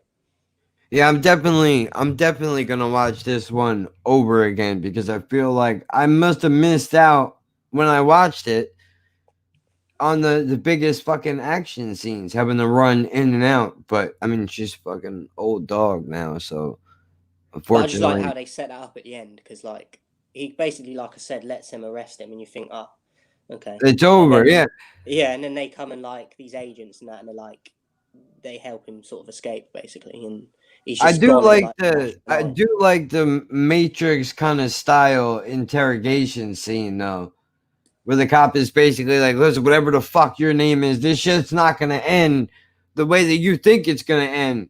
And it was yeah, basically where he says to him, that's "Go ahead." leading up to just before that happens. He gets out of that car after like literally a few seconds after that. He's like, because he says, then he's like, you don't know how it's gonna end or something. Yeah, he's like, as long as I have one bullet in this gun or some shit like that, it's Yeah. gonna end my way. Like he said some crazy shit, and then proceeds to pound the table and just fucking shoot his way out, dude. Crazy. But again, I like shit like that though, because it brings you into the resourcefulness of the character in that moment. Like, how the fuck are you gonna get out of this, dude? There's no way. Like, movie's over. This is it. Apparently not. Yeah, and he's like, all right, bet. Yeah. So I mean, I guess this one could be a shorter one. I guess this week we'll definitely make up for it. I mean, I'm working on shit. Like I don't know if I'll be able to share this with you. Let me try. That would be cool if I could. It's not gonna get my hopes up though. There's no sound to it yet. Obviously. So I'm just gonna say, I won't get into the rating just now, but I just wanted to. I feel like now this could just be a preference thing because I've never really been that heavily into. I did actually see this the other day. I clicked on one of your videos to check out, and this one, I just started trying to put this together, so I don't know where it's gonna go yet. But no, I like it though. it's basically, I'm gonna try to have the loading screens going on, then the music will drop in, and I gotta figure out. The problem is, I want to get. Well, all right, I hit the button already. I need to get shit in here, but we don't have enough yet. Like basically, we need more material. Look, if I knew how to edit and that, man, and do the stuff that you do, I'd be able to help a lot more. But because I don't know how to do it all, like you just have to take the load, unfortunately. Yeah, it sucks. I'm not looking forward to it, but that's all right. As you know, But sooner or later. If I knew how to do it, like I'd help. But you've been doing this sort of shit for years. I don't know how to do it. So. Well, that's what I was saying. I'm gonna try to teach you the little bit that I do know. Once you get the basics of it, yeah, it's pretty easy. It's not easy. It's always difficult to do, but at least you'll know what you're fucking doing. But for now, I mean, we'll work it the way we have to. You know, no big deal. We're trying to piece the show together piece by piece. You know, the actual show part of it is the easy part. Everything else that is around it is more difficult, but we'll get there eventually. I think like people don't realize it, and I've heard other like content creators and that say things, and I'm like, yeah, but do you know what I mean? Like a lot of people say that, but it's true. Like people don't realize the time it takes to do things that, like you said earlier, you might film a 2-minute video, but you know what I mean? That editing for that video could take forever. Dude, sometimes it takes me 6 hours. Like that fucking intro to the show that I did. I mean, realistically, working on it straight through, it took me 2 days to put that together. But I mean, that's fucking 2-3 minutes. It goes by so fast and it takes so long to do it. And then on top of that, motherfuckers would be like, well, you talk into a microphone. How hard is it? I could do that. Well, yeah, you could do that. But I'm not walking in this room and just sitting in front of the microphone and going, all right, guys, this is what's going on. Now I got to be on, dude. This takes energy and fucking focus. And then I got to listen to all this bullshit back and hear myself fucking talk and look at my dumb fucking face and edit it all. And by the way, hope the entire time that I'm making a good decision, because nobody's in the room with us going, yeah, cut that part out. It will look better if you cut this and put that where that's supposed to go. There's none of that. So we're the talent and we're trying to manage at the same time while hoping that we're making decent fucking decisions that are not going to look terrible later on, which doesn't matter, because if you're a decent creator in any sense of the fucking word, you will hate anything that you do probably 10 minutes after you're done with it, because you can think of 100 different ways you could have improved it, but you don't have the knowledge to improve it yet. So you got to wait. So everything, I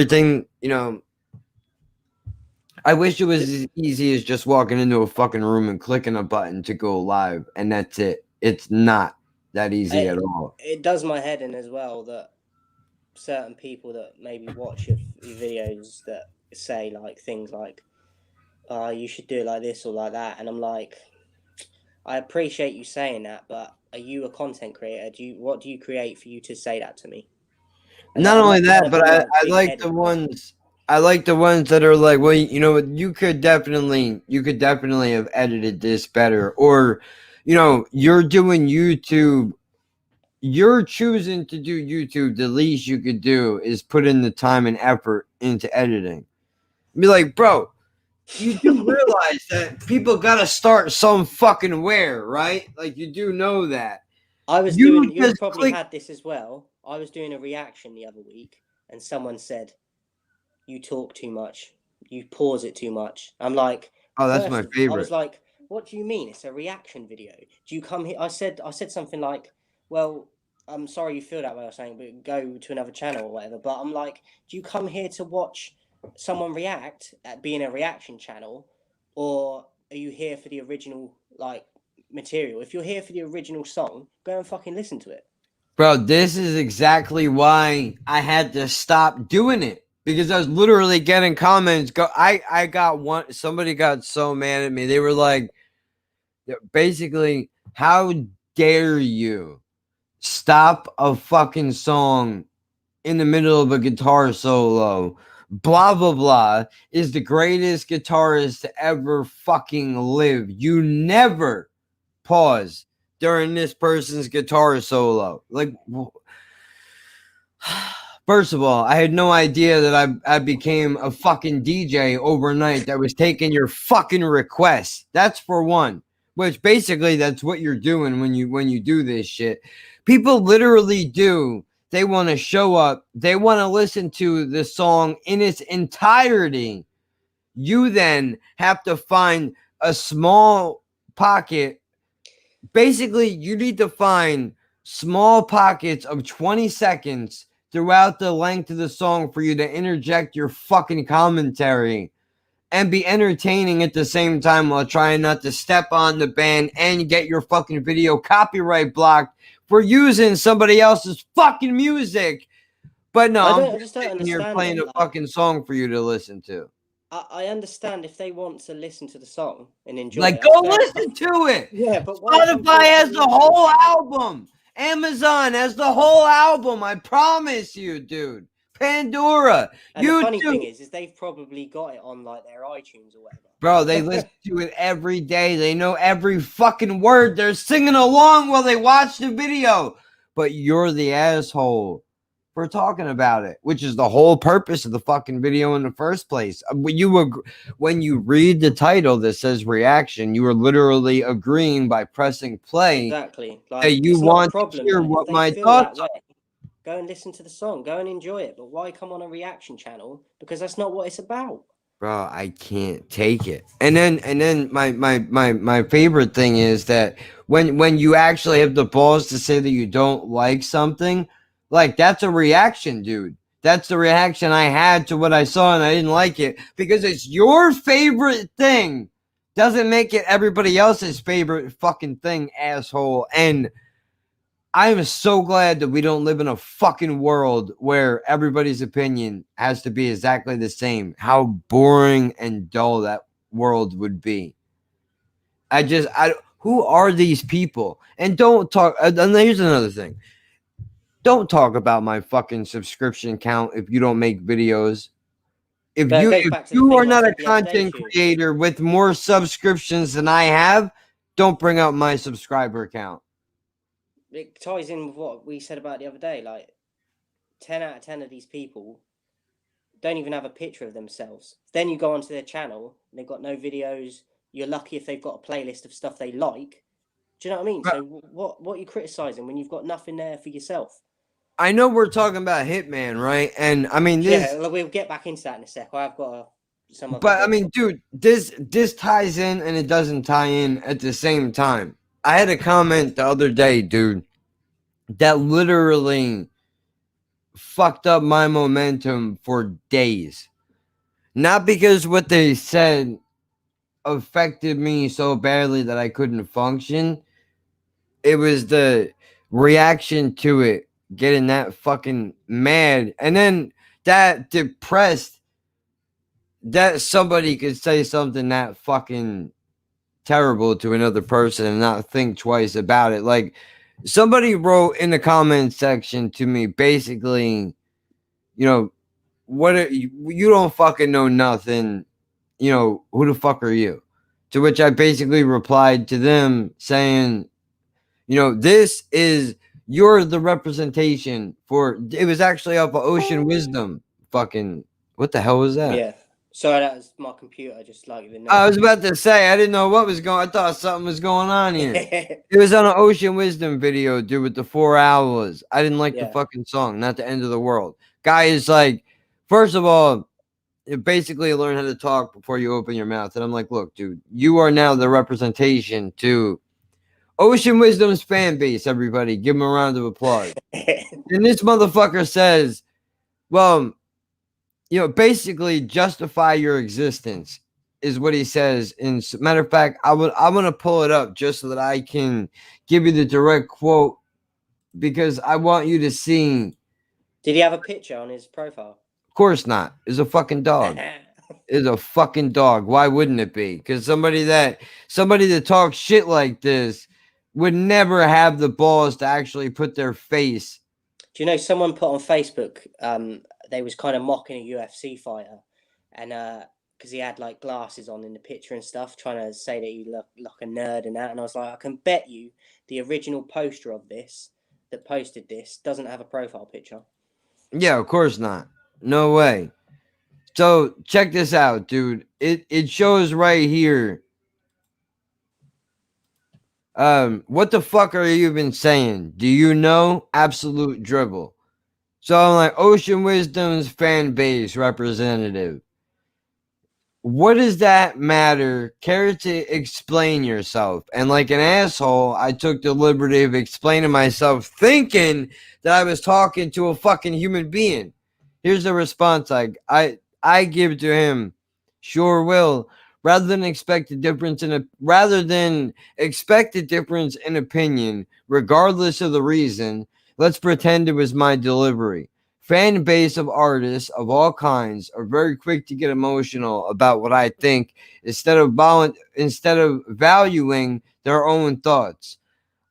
I could greet that with the same tone, but honestly, it's not worth the energy. Hate it if you feel right. No matter what insults or tantrums, you're not changing my mind. And then he says back, that doesn't even make sense. I'm British and very intelligent. Please try harder. I just want to say that this guy does not represent people that if he's from Britain like me, I just don't want to be with him. Do you know what I mean? Like, Yeah. associated with him. And I like the fact that he said, I'm British, so that means that he's intelligent. Right. Oh, yeah. Automatically, you're smarter than me because you're from a different part of the planet, asshole. Like, look, nobody's going to argue that you probably are smarter than me, but you're not going to gain any points by stating the obvious. So then I go, I believe half of that statement. I'd love to just entertain you, but I have an interlude to finish. Check out the podcast. It goes over well in the UK. Peace, Governor. And then he says, I suggest not to start what you haven't finished, i.e., your interlude and your belief in half of what you're letting come out of your mouth/head. I read that and I was like, yeah, all right. Standard procedure. I kind of expected that. Then apparently this continues on, which I was oblivious to while it was happening because I didn't get notifications for this. You talk so much shit, but 49 views must tell you that, which is why you're still in my comments section. Feel free to elaborate. I'm quite happy to have this conversation since I'm ignoring you. And it continues on. This is the one that got me a couple of days after I seen it. You suck. Is today the day? You haven't a fucking clue what you're talking about. Yeah. And then I'm going to skip ahead before I address that and continue on to say absolute bullshit.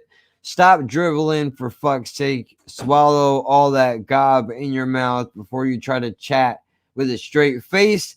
And then he finishes out with, need a garbage truck to remove all your dribble. Now, here's why I bring this up. You suck. Is today the day? What if it had been? What if it had been? You don't know me, dude. You don't know nothing about my life. Here's why I bring this up. I'm a strong motherfucker. Not everybody is as strong as me. Every day, I have to come up with reasons not to kill myself. Not because I'm depressed, but because I'm in chronic pain every single day of my fucking life.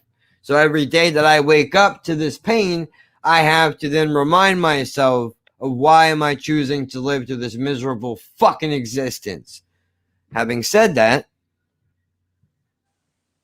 why would you even say to somebody, is today the day? Who the fuck raises somebody to say something like that? I mean, I know we're talking about movies and it's all supposed to be cool and great. But I mean, honestly, that type of shit is never okay.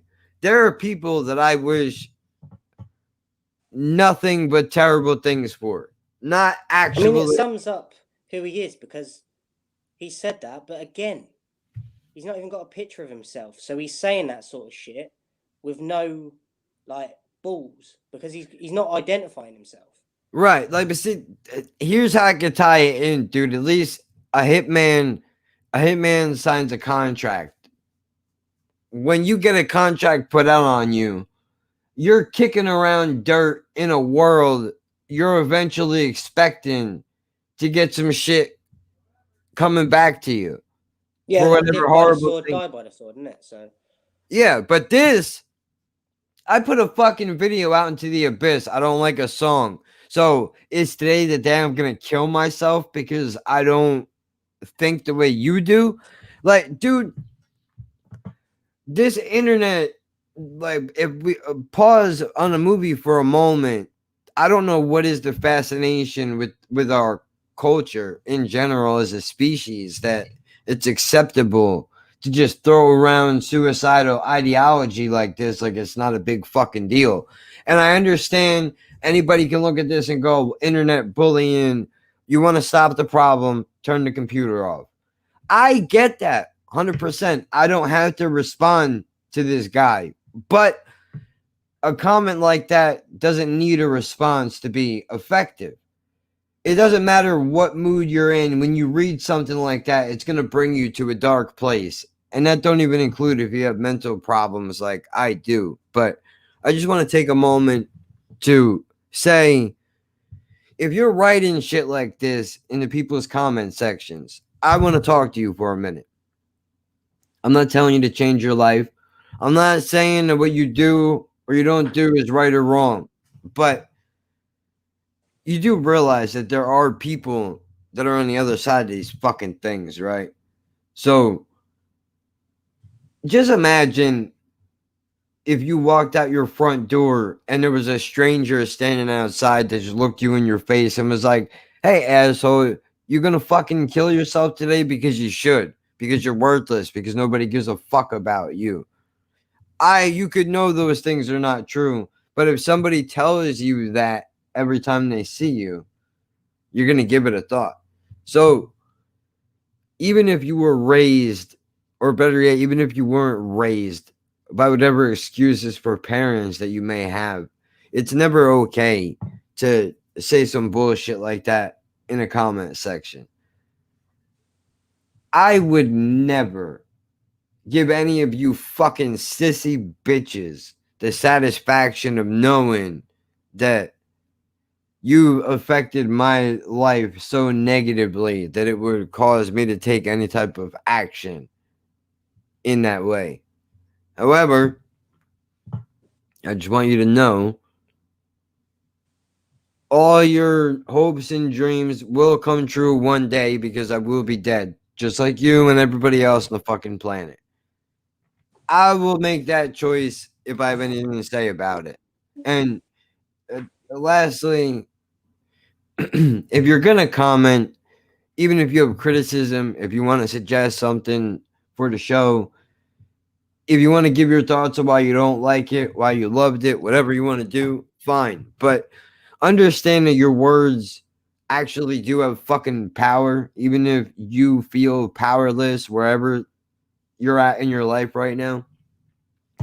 If you don't have anything thoughtful to actually say, even if you want to write to me to go fuck myself, or you hate the show, or I sound like a drug addict and I talk like a retard, whatever you want to say, put some thought into it or don't waste my fucking time, because I don't want to read something that has no value to it at all whatsoever. I'm all for constructive criticism. I read the comments, take your suggestions, all that bullshit, but I'm not going to entertain that kind of behavior. So I just want to let that be known for everybody in the comments section in the future who will be watching this, everybody who comes across it when it's done streaming. And I appreciate everybody, if I could take a quick moment to thank the one person besides myself who subscribed to the UKNJ Project YouTube channel, and everyone who has watched these videos as we put them out so far. Appreciate all of you, and we're not gonna shut the comment section down. I don't care who writes what. The whole I purpose. think we have to make a point though. Like, if people are gonna try and come on here and do that sort of stuff, they're just gonna get blocked. Yeah, because I don't have time to entertain that type of nonsense, and neither does he. And not to mention that. And do you know what plays into it with me as well is I've been watching some documentaries and that on suicide recently, and a lot of it is like teenagers and stuff. Like, and I know it affects everyone, like all ages, but because I don't know what our fan base is yet. I'm not sure where our numbers are, so I just want to throw it out there just in case we might have younger people watching this. You know, you never know. I just like it's going to affect. That can affect anyone. Someone saying that to anyone, but I think as well, just me being a parent as well. Like, there's a lot of things that I've seen and watched, and there's kids that have killed themselves because of this sort of shit. Whether it's from another kid or another adult saying it to a kid to do things like that, and kids are more vulnerable. So, like, I was just gonna affects everyone, but you got to think about what you're saying, because especially when you're saying it to if you're an adult and you're saying it to a kid as well, like, what are you doing? Stupid. I was just gonna say real quick. I'm sure you could probably go back through my history on the internet. I was sure that I've said a handful of horrible things in comment sections before. But it wasn't until I started making content that I actually realized how much the comment section actually fucking matters. How valuable it can be. But don't ever confuse yourself and think that this show needs to rely on comments to operate, because it doesn't. The comment section is a luxury for you to have, and it can be taken away. Not that it will, not that it should, but I want you all to understand, as much of a luxury as it is for us to broadcast and do this show, is a luxury for you to be a fucking part of it, and don't ever confuse that. To whoever needs to hear that part of it, we appreciate everybody for their fucking support in the past and in the future. So, you know, but yeah. Not that that had anything to do with the movie, but since we're on the subject of death, I thought, why not? Might as well touch up. No, that's like just like there's no excuse for it. Like you said, you can agree that you can say to someone like you're full of shit, or do you know what I mean? But when you go to that level of like kill yourself, and do you know what I mean? It's ridiculous. So like you got yeah.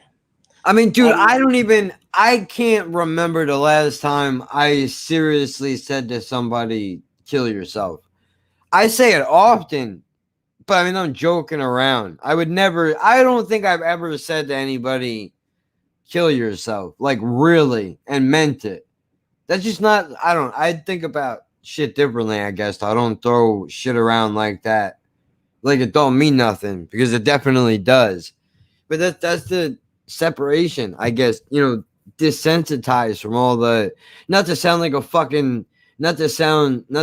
a boomer mom, but all the video games and violent movies, maybe it desensitized, you know, a lot of people to where we're just in a mess, mate. We're just in a mess worldwide with just hate and flipping.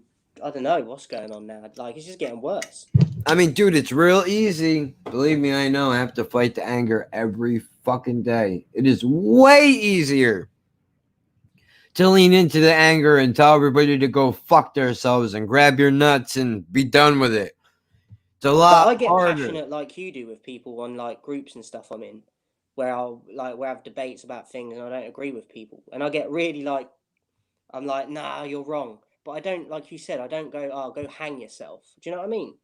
Yeah, but that's because you're not, I don't understand how you allow yourself to get so married to a fucking idea that you feel strongly enough that you think another person should die for not believing what you believe. Like, that's crazy. Save that shit for the big topics like gun control and abortion, not fucking song lyrics. You know what I mean? Like, what the fuck? And even then, Christ, the fuck, everybody is so like, if people get back into the film. Yeah, because I could talk about this for the next 4 hours. I mean, really, but the film does connect in a way, because it's emotionally, this conversation is emotionally distant from how a regular person should act and behave. Yeah. If you have a barcode in the back of your head and there's a contract out on me, then yeah, right, when am I going to go for it? But I mean, come on. I'm trying to fucking have a good time. Yeah, I have very limited amount of time on this fucking planet, and I don't know when it's going to end, and I would really rather spend it watching movies in a couple of months, hopefully getting fucking nice and fucked up while we do it. You know, just try to have a good time, man. That's all I want to do. Hitman 47 is a fucking great movie that you could take apart at any moment. You could pick any piece of it you like and tear it to pieces about how terrible of a movie it is. So I just want to go off on that point is, before giving my rating, that for me, it was a little bit too much for me, like in terms of action and that, like it was just too much. Well, wait, have you seen John Wick? I think we've talked about this. I think I've got number 2 actually downloaded to watch, but I haven't watched it yet. Where are you at? Do you feel the same way about John Wick that you do about this one? Yeah. Too much, yeah. Like I said, it's because it's just never. You're not an action guy. Yeah, I don't hate it, but I've just never been like, when there's not when it's just full on action all the time, I'm just like, it just loses me. Yeah. No, I get that. I get so everything that would make an action movie buff love this movie is the very thing that you don't like about it, which is. And I don't know why. I can't put my finger on it, but I just, yeah, I've always been. I think it's because there's too much happening at like when you're following a story, you know where it's going. When you're thrown in the middle of a fucking gun action sequence, there is so much going on. You're not really sure what to follow, who to root for, other than you know that you want the character to pull out of the other end of it. And that's probably the other thing too. In the back of your mind, during the whole fight scene, you're going, well, I know the guy has to live. Otherwise, there's no movie. Right? So it almost ruins there's no enjoyment for the moment for you because you know no matter what happens, he's going to make it. Probably. And I didn't like you touched upon earlier, like how the film just like it skips the whole like childhood aspect of it. I know, that's such a shame too, dude. It's such a robbery. I really hope they go back and God willing, somebody that is a fan of the fucking franchise, maybe you know somebody, send them this tape, even if it's a minute, just anything. Please get the shit in motion. I would love to fucking see that movie. Are you kidding me? That would be fucking amazing. Do it right, please. Another like this is just like my summary basically, but I felt like it didn't need the girl in it, like I said earlier. Like, no, give her a role. Give her a real role that she can actually do something with. Every character, man, woman, it doesn't matter. In order for your character to have an existence in the film, by the time your character's role is up in the movie, I should already be Googling who you are. Right? If your character is done right, if there's not enough of that for you to feel like the audience member should care about who this character is, cut them out, right around it. Don't waste our time. Because if you're not going to give us the ability to really care about this person, then why are they here? I mean, really. And I think you'll find quite a lot of the time as well is that if you do see a film with someone in, like, this doesn't happen all the time, but I think it happens quite a bit where you'll go and look like up their previous work and they've got other roles in other films or whatever that are like similar roles to the first one you saw them in that attracted you to them, like in terms of them being a good actor or actress. Definitely. I mean, Tom Cruise was that for Mission Impossible. He did like 6 movies. They're all great. You probably hate them, but I haven't even seen all of them. I think I've seen 2 of them. But if you're not an action guy though, dudes, there's no sense in it. Not made for you. Like from this though was the weapons. I really did like the weapons in this. Like, I just went creative, like how they like revealed some of the weapons, and like I enjoyed the weapons, even though it was a bit over the top for me. I did enjoy like the variety of weapons and that they had in it. All right, hold on. I got to take a piss real quick. So if you want to finish up your notes, I'll be right back. Okay. So yeah, so just too much action for me. I know it's an action film, but I feel like we've touched on like a few times, it would have been nice to hear or see like the childhood aspect at the beginning of the film rather than just showing us clips of them in like some camp thing, and that would have been nice. Change the girl's role in it for like another hit person or an agent or something, just something that changes the dialogue a bit and the cast for, not the cast, but like her role in the film, because it's just, you see it all the time, and I think they need to be more creative with that side of it. Weapons gets an A from me, and I thought the action scenes, even though they were over the top, I did think that they were creative in most of them, which I enjoyed. Like I said earlier with the train scene, I like how that all panned out. Like the helicopter scene, the sniper scene with the head explosion. Even, we didn't talk about it, but the spoon reflection in the calf as well, in the restaurant thing they're in, that was creative as well. So yeah, not the best thing I've ever seen, but not the worst either, but I feel like they rushed it, and they could have built it up more. And I think that the main character maybe could have been casted better, but didn't do the worst job. So that's my thoughts on it. I just wait for Jack to get back for the rating, but I was just gonna say, I just mentioned the spoon bit in the film, which we mentioned in a previous stream, but we didn't talk about it today. Do you remember in the restaurant where he looks in the reflection of the spoon? oh yeah. Well, before we talk about that, I don't know if this is gonna go anywhere, but it just hit me while I was taking a piss, right? Like, I could put an intro together.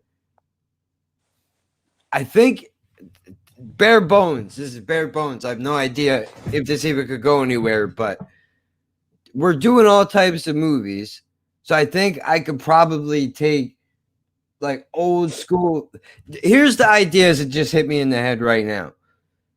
Old trailers, grainy fucking sound for like horror movies and action promos. If I could take, I think I have it like, I don't know, have it like categories, like different types of, I don't know what I don't know. Maybe I shouldn't have said anything. I don't know how to put into I think words. we should talk about it like off the stream, just so because I don't know what like. I don't know what I'm trying to say, but there's basically what I'm getting at is there's an idea in here somewhere that I maybe could do something with or not. I guess that's my contribution to the show right there. But yeah, the spoon thing. Like, it's something so simple, but like, again, like, I don't remember seeing that in a film really. So, but how many movies have you watched where you're literally like, there's no way you couldn't have heard that guy sneak up on you? Is like, I've seen it in like a prison film or something where they hold out like the mirror, the broken mirror. Like mirror, yeah. Like, off the top of my head, that's the closest thing that I've seen it to, and it's not the same. So, bro, like, how many movies you watch, and you're like, there's no way you couldn't have heard that person creeping up behind you. There's you definitely would have seen that thing over there. What are you talking about? It highlights that moment right there where I could even just take something as simple as a spoon and just kind of get a little glimpse behind me of what's going on. Try to see where my target's at. That's the shit that saves this movie for me. Is the details to the attention to that degree. I wish we had more of that, because I think, as stupid as this sounds, I think if there was more attention to that type of detail, it would be easier to take somebody like you who is not necessarily into action, and it could put you into the character's shoes enough to where you might actually be invested on the action as it takes place, because you can mentally put yourself there. You can't put yourself in the middle of a shootout because you don't even own a gun. If you owned a gun, maybe. If they added the childhood stuff in at the beginning, that would have Yeah. drawn me in as well a lot more. Especially because the trailer made it look like they were going to, and they didn't. Bummer. I think they missed the trick with that one, because that would have pulled me in a bit more anyway. Definitely. So I mean, again, look, these are movies that I love this movie, but I'm not. It's not without fucking prejudice, you know. I'm not gonna be like, oh, it's the greatest film ever made just because I like it. So I mean, obviously, whether we like something or we don't like it, it's gonna go under the light, and we're gonna have to even this shit. Like, look, I can't wait for people that love this movie. This is how you're able to separate casual movie fans or music fans from actual fans. Because people who really care about a fucking movie will go, yeah, I love this movie, but that shit is corny. You know, they acknowledge it. Week about Bloodsport, like, yeah, I love that film, but watching it back, like I said, like, it's not perfect. That's part of what the fun is, though, to be able to go back and watch a movie you haven't seen since you were a kid and go, oh man, this is all wrong. I don't remember it like this at all. Just a quick note on that as well. you know the big the buildings in Bloodsport where they're all the houses and that are like joined up. It's like a slum. Yeah. That's not there anymore. I looked up like the filming locations that got destroyed in like the mid-90s. That's like Oh shit. some like nature park or something now. Like that was all people's lives and houses and like all on like built on top. It was a bit like the slums in Brazil and that. That's what it reminded me of. But I honestly, doing this shit makes me want to take a deeper look into the movies, even though we only have a week to prepare those. That's not a long time. I mean, I was just going to say, like, depending on like if we've seen the film before as well, and there's stuff that we'd be like, we should look into that because I like that how that looks or something. Then it might be a bit easier, but it's harder to do with films we haven't seen before because we don't know what's going to be in it. So right, and it's only a week to prepare. You got your YouTube show to run, your daily videos and all that, plus your motivational shit. I got the podcast on a Saturday. I didn't even put a fucking episode out last week. I've been struggling with my channel recently. Like I put some up yesterday, I think, but they're only little short clips and haven't really been doing reactions. So been waiting to do some sports ones, but like the football stuff, they've been on like a break, so I haven't been able to do them either. Well, I mean, dude, this is why it's kind of good to be able to switch lanes and do this. But Yeah.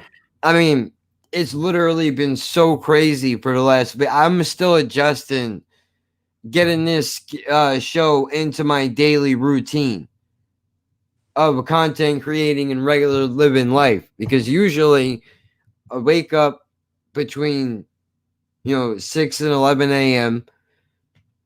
I'm in here, I record an hour, then take the dog out first, come in here, record the hour, then become a human being and go about my day. And then because we usually record in the morning, I have to skip that whole process and just do this. But now at least we have a day kind of nailed down. Yeah. Where we know that, like, all right, Tuesdays is usually the day we're going to do it, or Thursdays, like it's one of the two. And the time, is it easier for you to do earlier in the afternoon? I mean, usually it doesn't really matter, to be honest. I mean, this week it kind of went a little bit up in the air because I got asked to kind of babysit like late in the night before, like yesterday, like last night, basically. I got asked to babysit, so I wasn't expecting that. So usually it doesn't.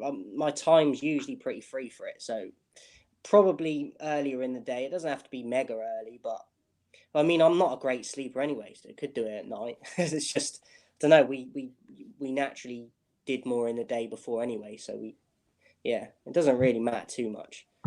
Yeah. Well, I mean, yeah. Either way, I mean, it seems like if it's in between that hour of time, at least it's a little easier to do. It's fucked up sometimes. I'll wake up and an hour goes by so fast. They're like, last week I got a little bit worried because like the time had come and I was checking the YouTube because usually I like refresh the YouTube and I'll see that you've put like the preview up or something, and I was like, the time is there for us to go, and I was like, and sometimes you've put it up at like 10 minutes before it starts and I can see it get ready to come on, and then I couldn't see it, and then it got to like 2:00 last week and I was like, where is he? And I like messaged you privately and like didn't hear anything for a bit, and I was like, fuck, like so that was a mess. It's gonna happen, innit? But like, I was worried a little bit last week because I was like, shit, like I haven't even heard from him like outside of it either. So I was like, I don't know what's going on. Oh man, I hate it. There's always some shit going on, but we get it done. Just a reminder to everybody, we are a 6-hour time difference between us when we do this shit. So, we both have outside things that are going on too. So, I'm not trying to like feel sorry for me or nothing, but I had like my kids for half the day today, and like I only had like 2 of them. I've got 4 kids.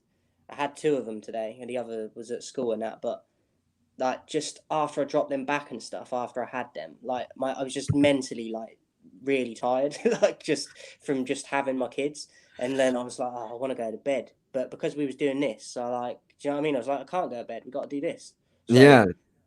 But like, I just wanted people to like, it's not easy. Like, and I feel like I'm like repeating myself, but we don't get paid for doing this. So like people just need to realize what it is.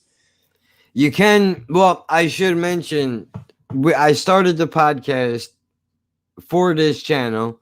You can, if you chose to, you could donate to that channel. There's a sponsorship button. Oh, and I wanted to discuss this too. We have the ability to put ads on the podcast. We don't have to have a minimum listenership to do it. So now it's just about how do we do it? And we got to work all that shit out, but we can also add ads onto it. So maybe one day this shit actually might pay. I mean, a year and a half ago, almost 2 years, I had nothing. And now today I'm sitting on almost $11, which is not, doesn't sound like a lot of money, but when you only get 3 cents for every 167 plays that you get, $10 decent amount. So, you know, this one I think will actually, I'm going to pull up our I'm show. going to just give my rating quickly, just so I've done it. Yeah, go ahead. I'm going to give it a 7.5, 7.5. I was going to give it a 7 originally, but then I was like, this is why I'm glad. I don't know if we mentioned it in the other stream, but we've added like half marks because I think sometimes you'll want to give like a film, like you might think, oh, I was going to give it a 7, but I feel it's a bit better than a 7, but it's not quite an 8. So we've added half marks now. We've probably already mentioned it, but I wasn't sure. But I'm going to give it a 7.5. I think, obviously, because I'm not like an action person anyway, but I thought it was better than average. And I liked the action scenes. I thought the action scenes were creative, how they did them. I'm just not like I don't get excited by that stuff like as much as like I would with like horror or sort of like a martial arts thing. Or I agree with you. I give it the same rating because and also I'd add just the like the storyline, the childhood aspect, and like the stuff we mentioned about the girls rolling it. Just I don't think it could have gone higher than what I give it, just because there was too many things in there that I was like could have been done better. I was just gonna say that because of the fact that they missed out on a huge part of the storyline they could have used. Throwaway characters, tropey kind of plot lines a little bit, but I mean, it took a lot of balls. It's a little bit of a problem in it as well if you want to change the main character more than anyone else in the film. Yeah, because you can't. Yeah. He's very defined. So while that's not always a bad thing, it does really confine you to a real small box. But it is a great movie. I would recommend it. I highly recommend the game to check it out and play it if you're into that type of shit. You know, what happened?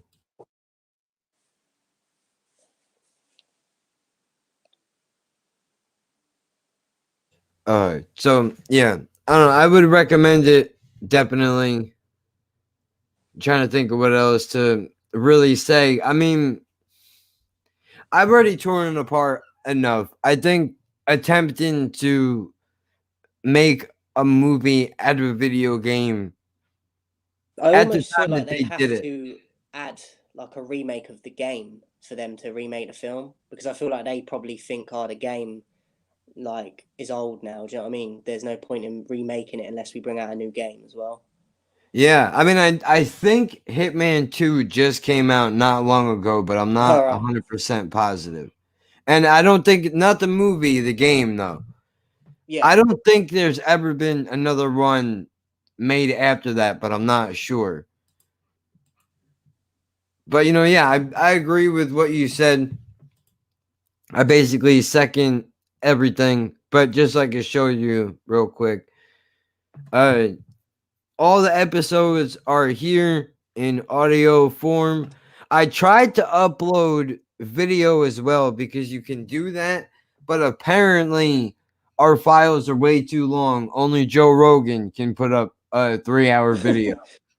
So, you know, it is here. We got a couple of plays already, which is kind of surprising, but they're all here. Ong Bak, Chinese Hercules, Taoist Master, and the Blood Sport. This one will be added to it. If you want to sing,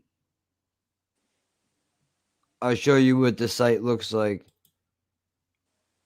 This is what you should be looking at if you come up on the right place.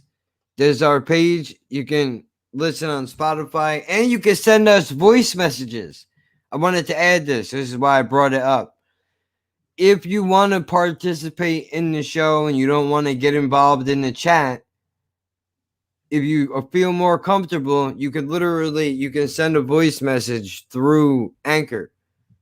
And it gets sent right to us, and we could use it in our show. So if you have a recommendation, we can literally credit it to you and throw your voice in the intro of recommending whatever movie it is in the future. If that's something you're into, I'm not sure. But I give you the same as far as the rating numbers are concerned. I'm surprised by that. Just I thought you'd have it slightly higher, just because I knew that you liked this film going into it, like a bit like I was with Bloodsport.